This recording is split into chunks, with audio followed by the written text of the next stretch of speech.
114 na Pilipino ang pinauwi ng pamahalaan sa Pilipinas nito lamang Hulyo at Agosto matapos maging biktima ng human trafficking sa ibang bansa. Ayon sa Interagency Council Against Trafficking o IACAT, bukod sa ginawang online scammer ang mga Pilipino sa mga bansang Laos at Myanmar, minamaltrato din umano sila ng kanilang mga employer. Love scam yung karamihan. Iniinganyo nila mostly mga from Europe, from the United States.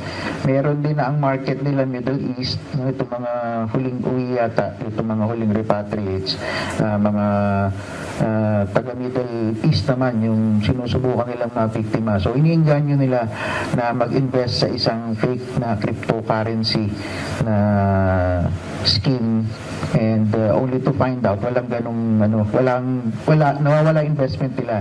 Karamihan po sa kanila ay nakaranas ng physical abuse.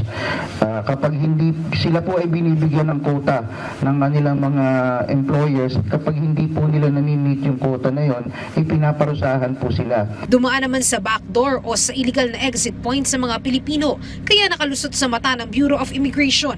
Mayroon ding ilan na mismong sa ibang bansa na recruit, kaya hinihigpitan na ngayon ng gobyerno ang mga exit points sa bansa na ginagamit para makatakas sa mga illegal recruiters, katuwang Department of Transportation at ang mga lokal na pamahalaan. Of course, ang ating pong monitoring and surveillance ay tuloy-tuloy po para maprotektahan po ang ating mga kababayan. Nabigyan na naman ng tulong ng DSWD, DMW at DOH ng mga napauwing Pinoy. Sa 114 na nakauwi, may 2 hinihinalang recruiters at sinampahan na sila ng karampatang kaso.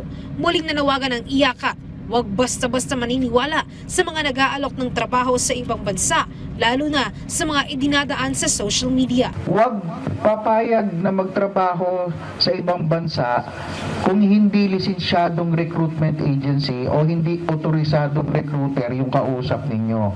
Madali lang yung i-check, no? Nasa website po ng DMW kung sino yung mga licensed recruitment agencies. Luisa Erispe para sa Pambansang TV sa Bagong Pilipinas.